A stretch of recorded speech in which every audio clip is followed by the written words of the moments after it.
RSS के 100 साल पूरे होने के मौके पर संघ प्रमुख मोहन भागवत ने अपने संबोधन में श्रीलंका, बांग्लादेश और नेपाल में हुए जेनजी प्रदर्शनों का जिक्र करते हुए कहा कि हिंसक प्रदर्शनों से किसी का कोई लाभ नहीं होता। उनका संदेश साफ था कि अगर किसी देश की स्थिति बिगड़ जाती है तो बाहर की ताकतें हावी होने की कोशिश करती हैं। ऐसे हिंसक प्रदर्शनों से उद्देश्य हासिल नहीं होता बल्कि अराजकता की स्थिति पैदा हो जाती है। कुछ दिन पहले यही बात लद्दाख के पर्यावरण कार्यकर्ता सोनम वांगचुक ने भी कही थी। उन्होंने कहा था कि हम लद्दाख की मांगों के लिए चलाए जा रहे आंदोलनों को शांतिपूर्ण तरीके से चलाएंगे और अपने उद्देश्य को पूरा करेंगे। लेकिन उनके भाषण के एक हिस्से को गलत अर्थों में पेश करके वायरल कर दिया गया। अब वो जेल में हैं। यहाँ दोनों के भाषण के हिस्से को आप खुद देखिए और तय करिए कि क्या सोनम वांगचुक को अन्यायपूर्ण तरीके से जेल नहीं भेजा गया। श्रीलंका में, बाद में बांग्लादेश में, बाद में नेपाल में, हमारे पड़ोसी देशों में भी हमने इसका अनुभव किया। अब कभी कभी हो जाता है, प्रशासन जनता के पास नहीं रहता, संवेदनशील नहीं रहता, लोकाभिमुख नहीं रहता,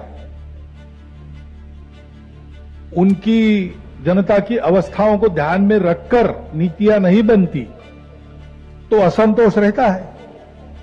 परंतु उस असंतोष को इस प्रकार व्यक्त होना, ये किसी के लाभ की बात नहीं है।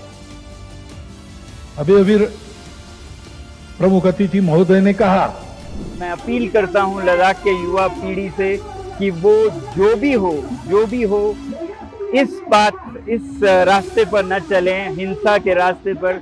ये मेरे 5 साल के कोशिशों को नाकाम कर देता है। अगर हम इतने सालों से अनशन कर रहे हैं, शांति से पदयात्रा कर रहे हैं और फिर अंत में अगर हिंसा कर बैठे तो ये हमारा रास्ता नहीं है।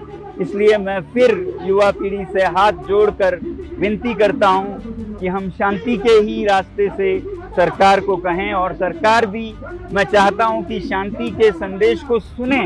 जब वो शांति को अनसुनी कर दें, 1 बार अनशन, 2 बार अनशन, 5 बार तक अनशन करे, कोई लेह से दिल्ली तक पैदल चले आए शांति से और उसका भी कोई अनसुना कर दे तो फिर इस तरह के हालात आते हैं। इस समय मैं सरकार से कहूंगा कि वो संवेदनशील हो लद्दाख के बारे में और युवा पीढ़ी से कहूंगा कि वो शांति के रास्ते पे चले। मैं पूरे देश से ये बताना चाहता हूँ कि ये रास्ता मेरा दिखाया हुआ नहीं है, ये उनके बड़ास का एक परिणाम है, मगर ये बड़ास निकालने का समय नहीं है। शांति से, ठंडे दिमाग से सरकार के साथ वार्तालाप करने का समय है। आज बस इतना ही, अभी बस इतना ही। बहुत बहुत धन्यवाद। जय हिंद।